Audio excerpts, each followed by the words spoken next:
The CBS Radio Mystery Theater presents...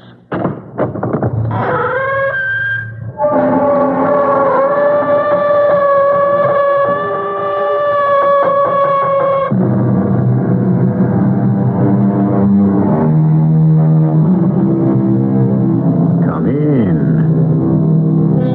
Welcome. I'm E.G. Marshall. The story you're about to hear is unquestionably one of the greatest enigmas of our time. Not an ordinary mystery, whodunit or murder. This crime almost defies solution.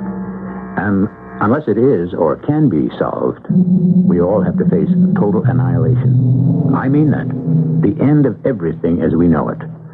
Not by war or an atomic bomb, but by something else. So extraordinary that it stretches belief. Something more powerful than any force now used by man.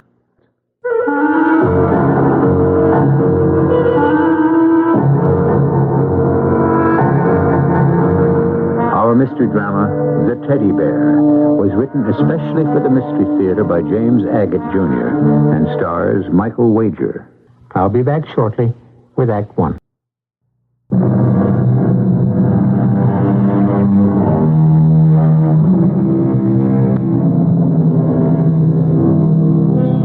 Science is an extraordinary way of surprising you when you least expect it, of revealing secrets about your world you hadn't known, or, on the other hand, of shrugging its shoulders when it cannot find a scientific explanation.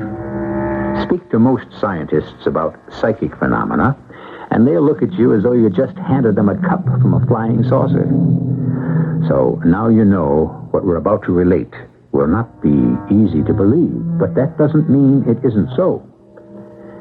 Probably no one knows the ins and outs of this tale better than Jack Woods, a Washington reporter.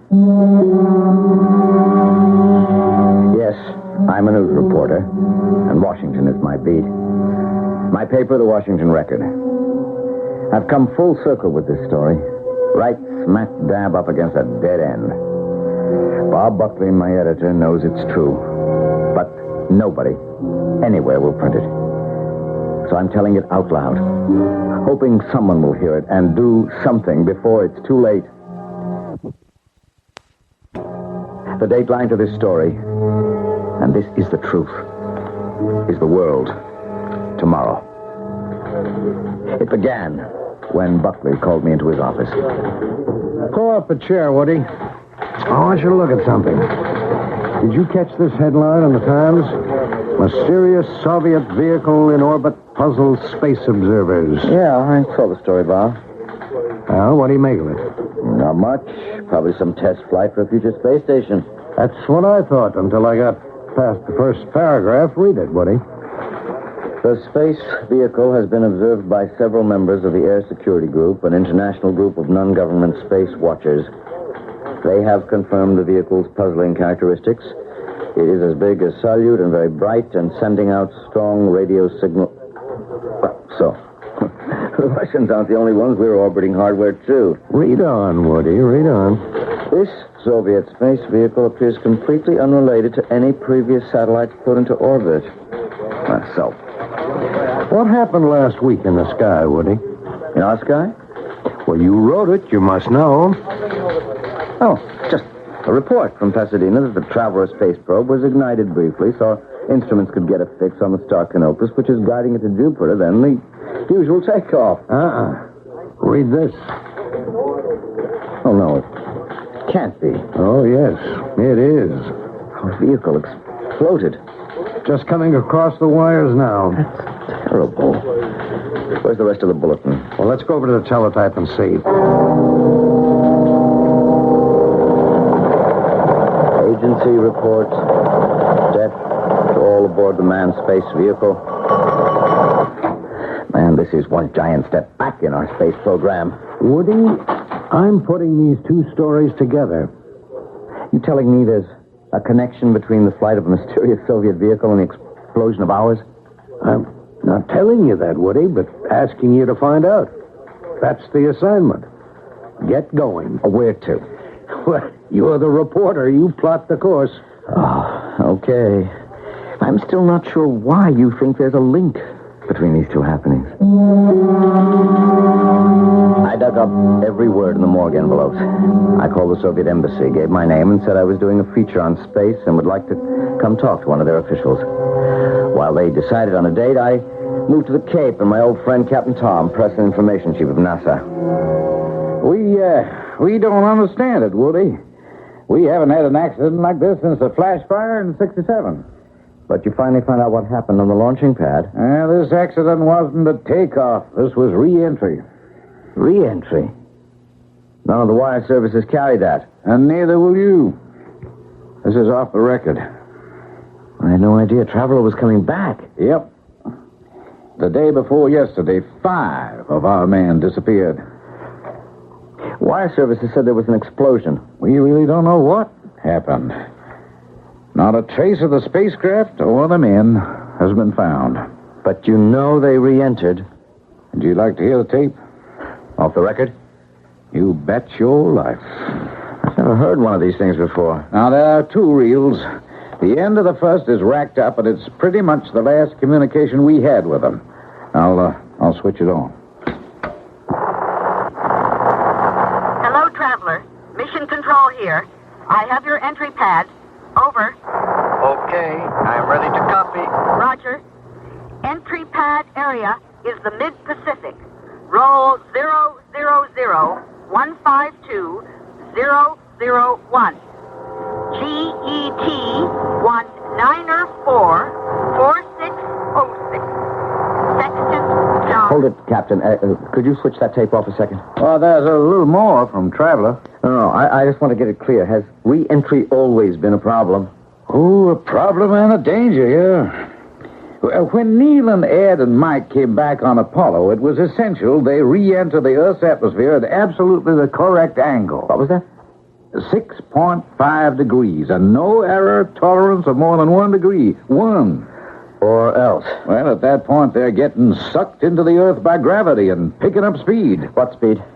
How would you like 25,000 miles an hour? Oh, I've got the picture. Yeah.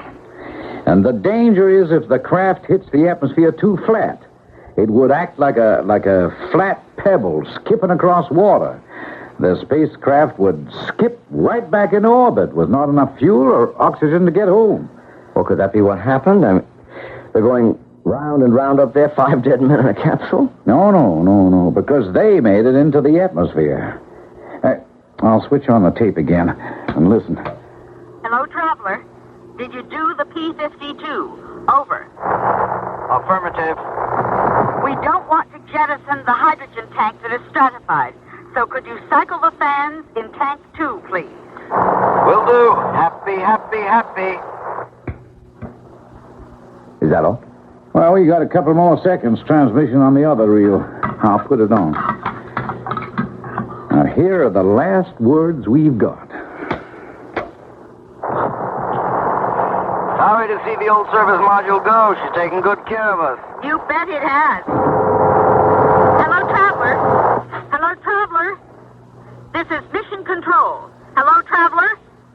And that was it, Jack. Tom, could Traveler have burned up on re-entry? Well, it could, I suppose, if the angle of re-entry was too sharp. But the big question is, these were experienced men, our best. Now, how could they make such a mistake? And in the Pacific, nothing's been sighted or recovered. Oh, we've had 10 ships out there. Oh, I should say the Navy's had, covering as much of the area they were heading for as possible. And they picked up nothing. Well, one thing, of course, it's got nothing to do with Traveler. They fished something out of the Pacific. A teddy bear. What? Yep, there it was, floating. A teddy bear? Yes, sir. What do you make of that? Seemed ironical that all the seas would give up with a child's toy. Of course, it couldn't have anything to do with the disappearance of our spacecraft, but you kind of wondered. Where did it come from? You got your report, Woody. I think we've drawn a blank on any tie between the mysterious Russian space vessel and the disappearance of Traveler. Don't be too sure, Bob. I'm not giving up yet.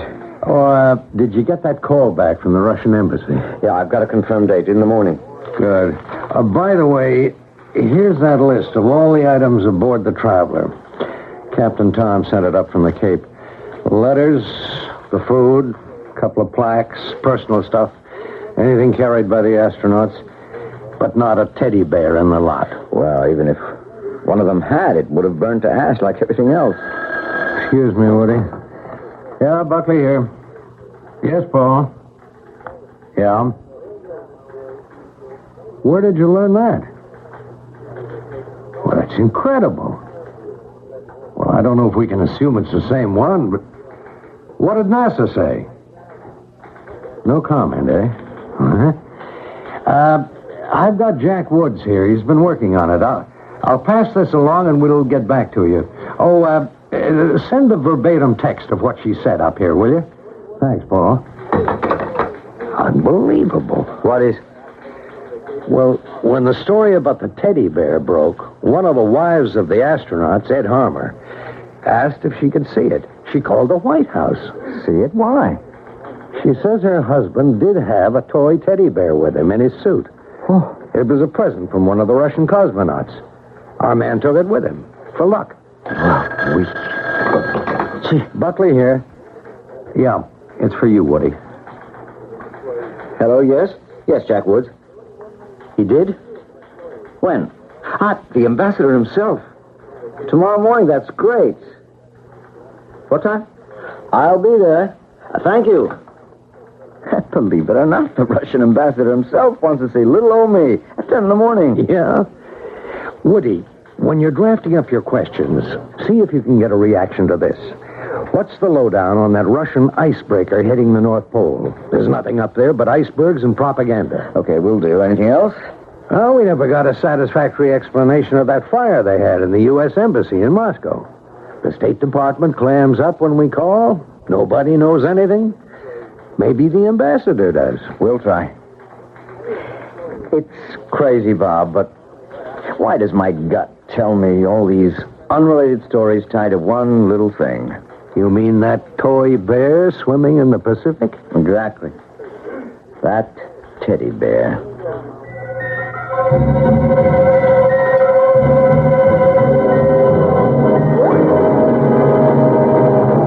Of course, there could be two teddy bears, one carried by the astronaut and atomized into the sky along with $10 million worth of space hardware and 5 American lives, another found floating in the ocean. It's a little hard to believe there were two, but even harder to believe it could be the same one.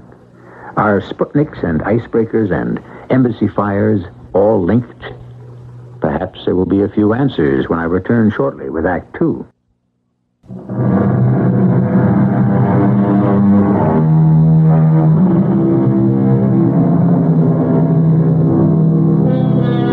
The man with a newspaper nose lives on his feet, rings doorbells, plays hunches, and never makes up for lost sleep. He's a kind of public detective, generally unknown and unsung, seeking truth and, as the saying goes, rushes in like a fool where angels fear to tread. So, good luck, Jack Woods, wherever you are. At 10 a.m., I was sitting outside the Soviet ambassador's office on 16th Street, waiting. Leafing through the latest copy of Soviet Life, their slick monthly magazine written in a few languages for distribution all over the world. One story caught my eye. It was called Experiments in Psychic Research. I was reading it when the embassy attaché came over. Mr. Woods, I'm sorry the ambassador has been delayed. Please make yourself comfortable. Do you mind if I ask you a personal question? What is it? I've always wondered, is it difficult for a Russian like yourself to feel at home in America, here in Washington? That is my profession. An attaché must be at home wherever he's sent. The ambassador will see you now.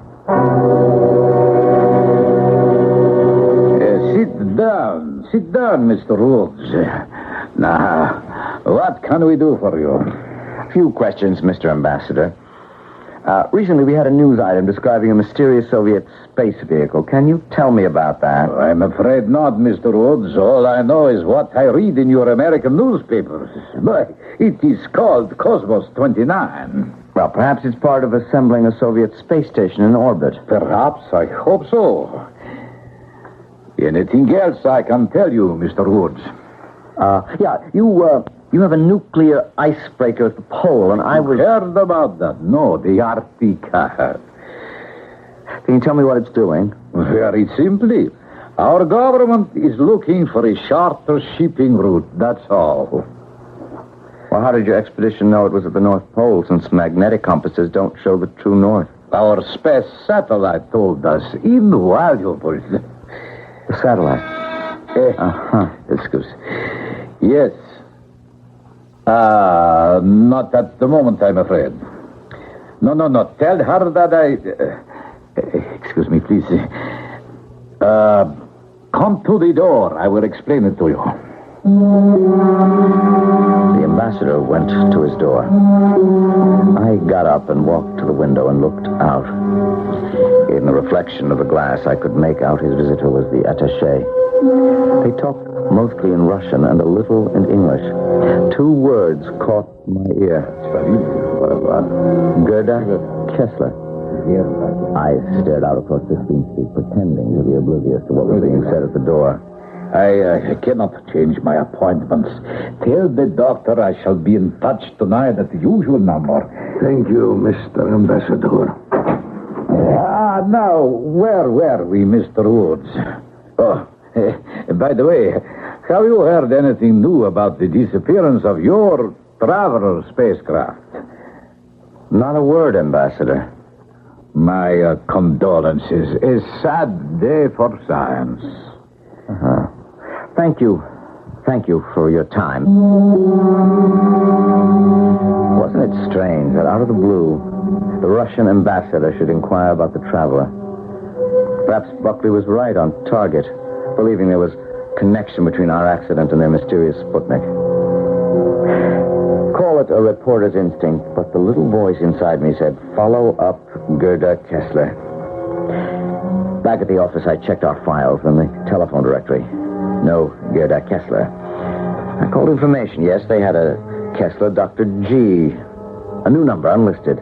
I pitched my idea to Bob. Could he locate Kessler for me? All right, here's the address you want, Woody. Kessler's. How'd you get it? We have pipelines. You have any poop on Kessler? Well, only that Kessler came through immigration 2 weeks ago and is a scientist from some important Moscow institute. Well, there's a connection to the ambassador, and I aim to find out. If this Kessler is involved in some shenanigans, maybe I better not go to him with my bare face hanging out as Jack Wood's reporter on the Washington Record. Well, what do you want to be? Well, I'll play it by ear, but if I need any verification, expect a phone call from me, will you? I'll back you up, Woody.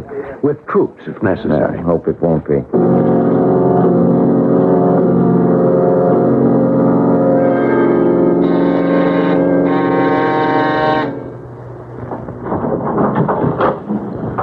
Yes? I'm looking for Dr. Kessler. It's at G. Kessler on the mailbox downstairs. How did you get inside? I pressed the button marked superintendent, and I walked up. Who are you? My name is Jack Woods. I represent, shall we say, interested people. Interested?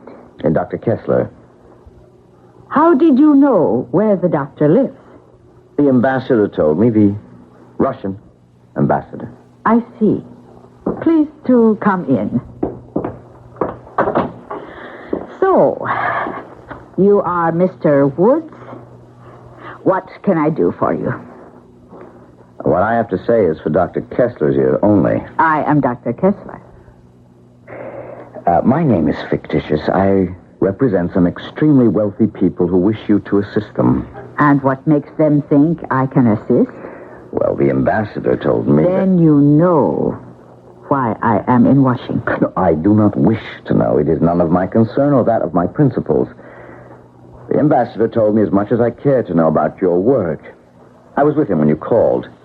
He'll be in touch with you tonight. Ah. You see, Dr. Kessler, not all Americans are sympathetic to our form of government. That is good. As you no doubt know, I am here on behalf of the Bechterew Brain Institute. What can I tell my principals? You mean how effective is our work? Exactly. We deal only in actions, not words. We also. When we talk, it's in millions of dollars. How can I verify that? Well, to begin with, call this number and ask for Mr. Buckley. Better yet, I'll dial and have him speak with you. He is one of my principals. May I? Ah, yes.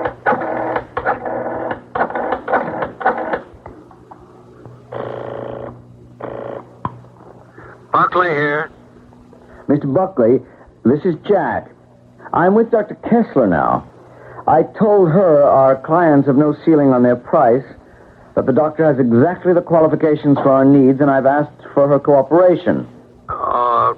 Good. She'd like a word with you that I'm bona fide. Put her on. Mr. Buckley will speak with you. Thank you.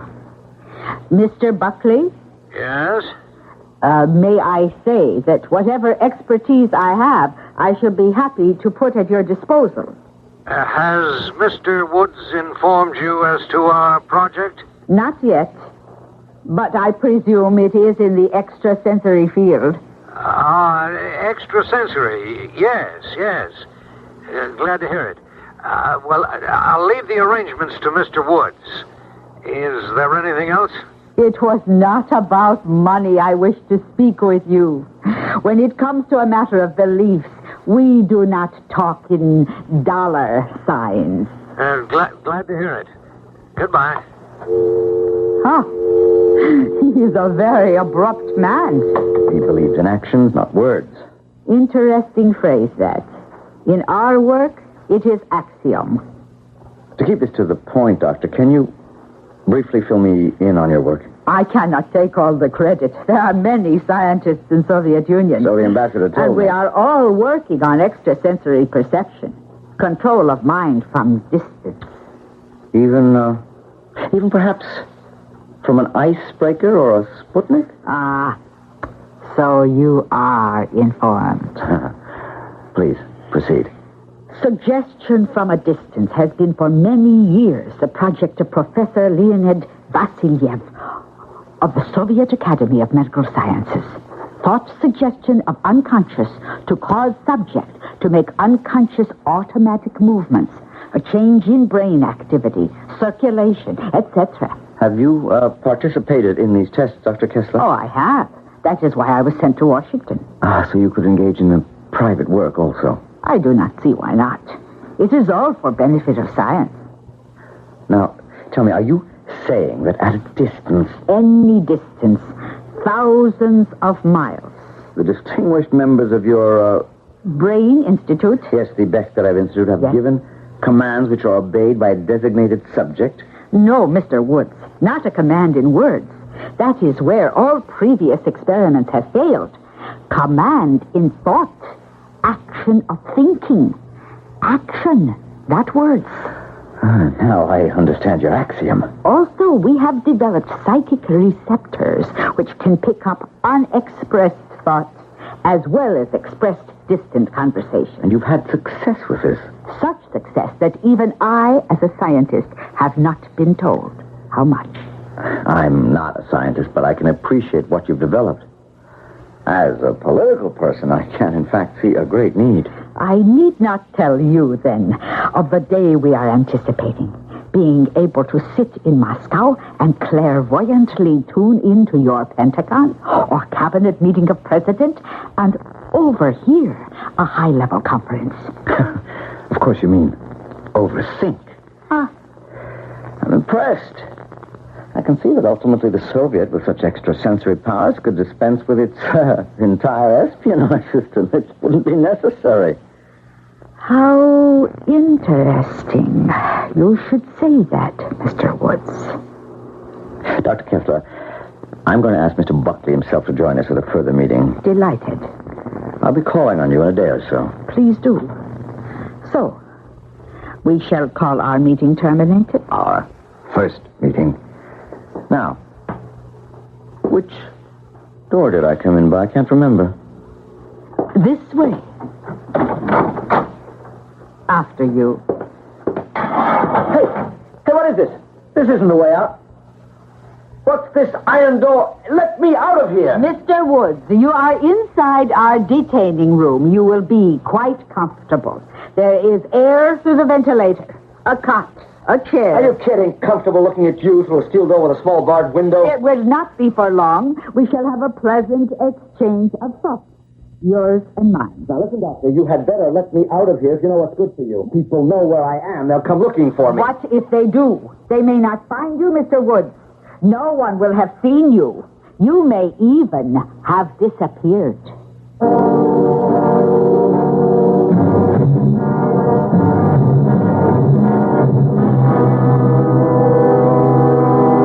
Trouble. Big trouble. Quite obviously, Jack Woods has stumbled upon something important. He has unearthed the top of a Russian top secret, and they mean to find out just how much he knows. Were this a fantasy, we could tell you all to breathe easier. But the fact is that psychic warfare is a reality. We learn more and hope for the best when I return shortly with Act 3.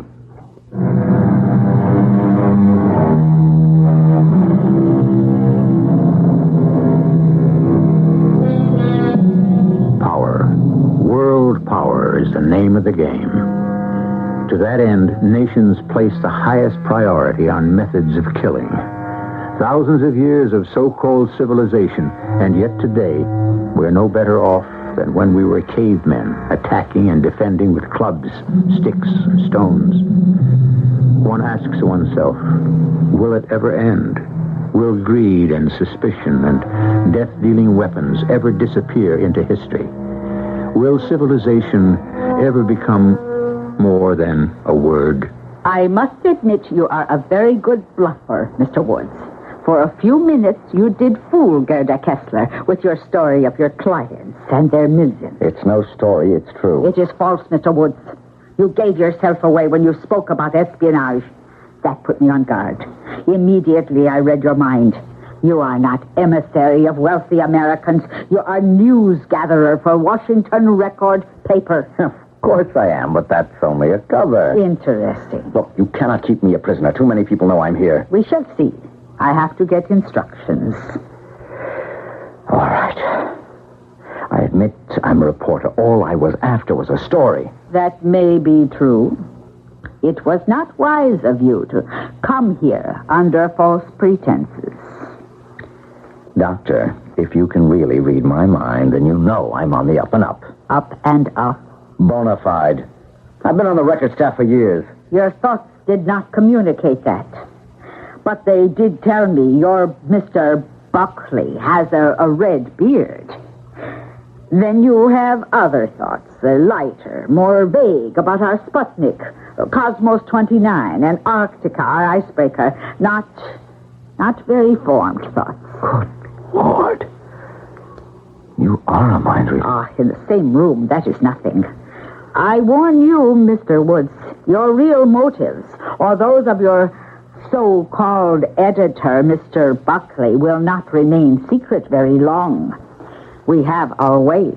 You have been playing with fire and have burned your hands. Believe me, I am not your enemy. In my country, an intruder in my house is an enemy. My advice to you, Mr. Woods, is to make yourself calm and quiet. Be silent and cooperative.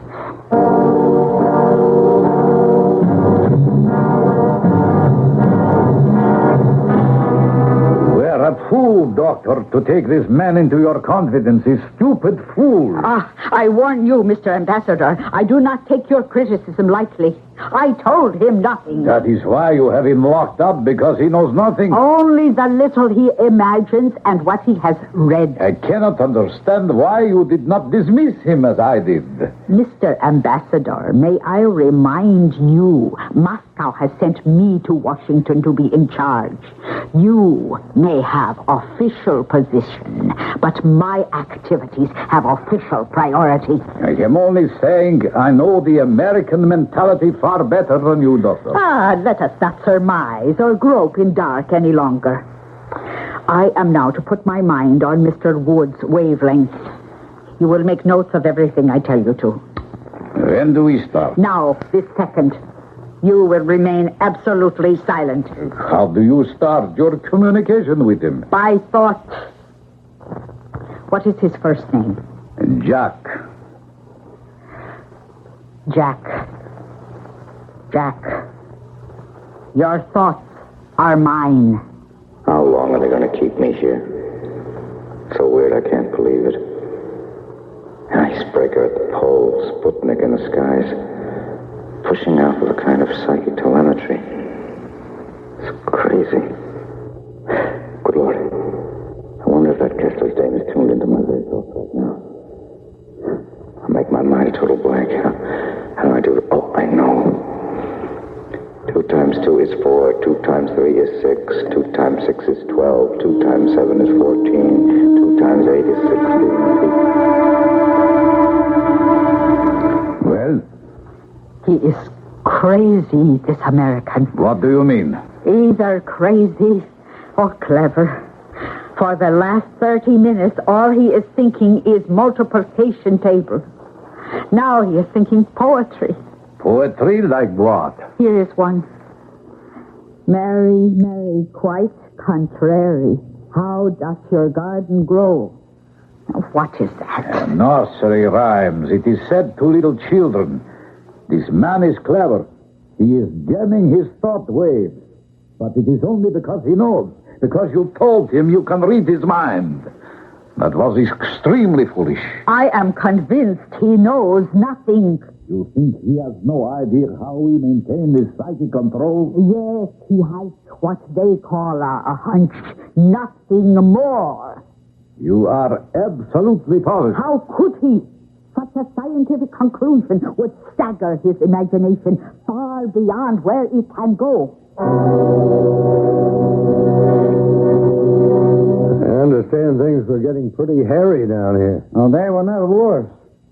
The disappearance of travelers is driving our men up the walls. Well, I came down to ask you personally, what about that teddy bear? Oh, we've got it here, under glass. Under glass? Well, we have it in a decontamination chamber. Same kind we use for astronauts who return from space.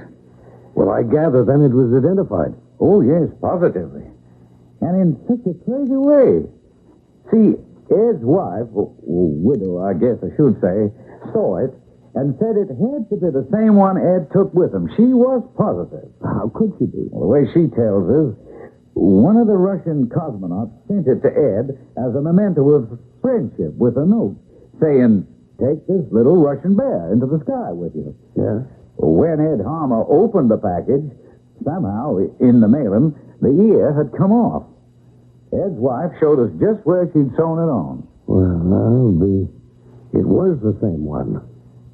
Well, can you fellows explain it? All we can do is accept it. The toy survived, and I guess nothing else did. Is anybody asking themselves why? You have a theory? I brought this Soviet magazine with me. Jack Woods picked it up at the Russian embassy. Have you seen this? Well, is that the one with the story on psychic warfare? Yeah. Well, that's all right for science fiction buffs, but there aren't many down on the Cape who'll go for that idea. A fella brought one down the other day, and we talked about sending out shock waves of thought, but I can't say it sounds feasible. Mm-hmm. Well, when I was a kid, walking on the moon, shuttling from the Earth to other planets, docking 500,000 miles in space, I can remember when nobody thought that was feasible either. I say, Tom, I think it's possible. The Soviets are developing machinery that can tune in anybody, anywhere. Oh, I can understand the possibility of reading other people's minds, okay? But to make people act against the will of the distance? Come on. But suppose you had on you a thought receiver, like a radio. The enemy sends a thought telling you to do something. And even without thinking, automatically, you might do it. Hey, Buckley, I wonder if you aren't on to something. Ed's teddy bear. Yeah. A gift of the Russians. He had it on him. It could be that he instinctively, or someone else, or even all five of the men in the craft, followed some outside command and caused the traveler to malfunction. Hey, Bob, I better take this up with the general. I'm glad you came down. Or, I don't know. Maybe I'm sorry. I can't believe it, but it's true. They're letting me go. Sometime early in the morning, I woke up, and behind the barred door, I could see Dr. Kessler standing looking at me. Dr. Kessler. I looked at my watch, but it had stopped. I tried to remember if I'd been dreaming. And I wondered, could she read my dream as well as my mind? No, I cannot, Mr. Woods. Dreams are too fast and too fleeting. Besides, I, too, was asleep during some of the night. Well, at least you didn't keep me awake with an interrogation. I appreciate that, Doctor. Oh, you were questioned, but you didn't know it. Did I give you the correct answer? Sufficient. I confess to you, Mr. Woods, I kept you here as a guinea pig. I want to find out whether my training would work on an American. And did it? Some thoughts were understandable, others difficult, and some even incomprehensible. For instance, what is meaning of Peter's Piper picks and pecks some pebbled pickers? Ah, you mean Peter Piper picked a peck of pickled peppers. If Peter Piper picked a peck of pickled peppers, how many pickled peppers did Peter Piper pick? Yes. Now, what is meaning of that? Just what it says, Doctor. Just what it says.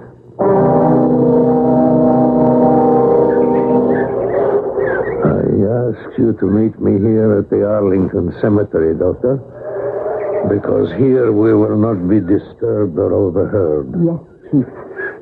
I understand you let the American reporter loose. Yes, he knows nothing. You are mistaken. Not only he, but his editor. They know a great deal. That is not possible. You have let your scientific enthusiasm run away with you, Doctor. You have failed to take elementary precautions to guard a Soviet secret. But the ambassador... The ambassador was also foolish. I knew it the moment he mentioned your name in Mr. Wood's presence, but it was too late. Why do you think, Doctor, we take the precautions we do? That the chief of our bureau, myself, I am disguised as a nothing attaché to the embassy. Would you be specific, Chief? What do they know?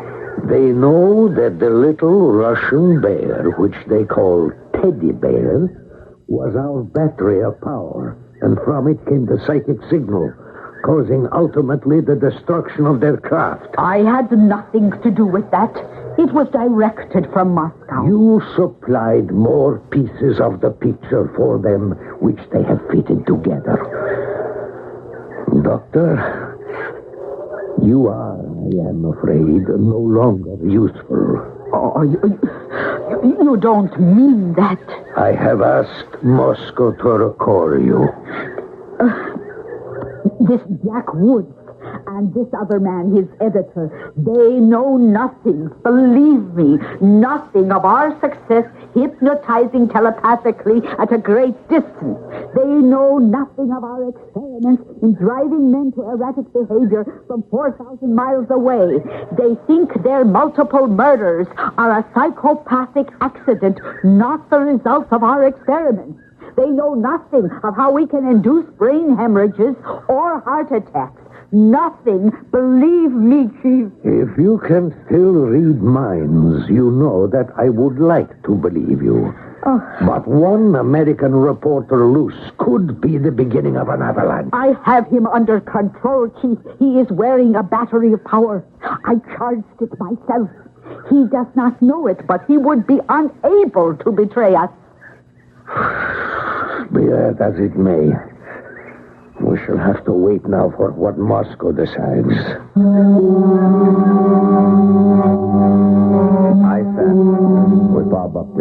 read notes over the weekend. I found it hard to concentrate. I even wondered if my hunches were my own, or was I accidentally tuned in on the same wavelength as the Brain Institute in Moscow. Bob and I were afraid it was too much guesswork and not enough hard science. I went back to Gerda Kessler's. The place was empty. The Russian ambassador had been recalled to Moscow. Then a funny thing happened. All of a sudden, I just didn't care anymore about the story. And about that time, my wristwatch suddenly started to go again. And has been keeping perfect time ever since.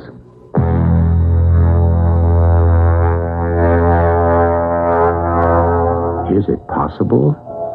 The wristwatch, the controlling battery of power, like the teddy bear? If so, what of all the other objects, gifts given to traveling executives and members of Congress when they visit foreign soil?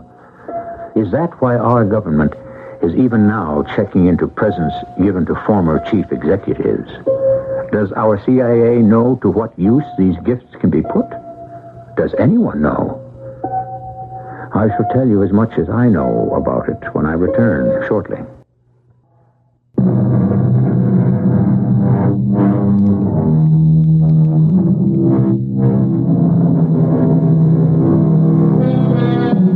What you have heard is largely based on fact.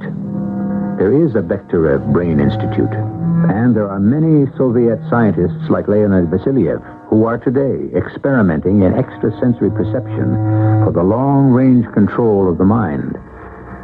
A new fear may be replacing the old fear. For what need now is there for an atomic bomb if you can make your enemy obey you without it? Our cast included Michael Wager, Ian Martin, Martha Greenhouse, and Court Benson. The entire production was under the direction of Hyman Brown. This is E.G. Marshall inviting you to return to our Mystery Theater for another adventure in the macabre. Until next time, pleasant dreams.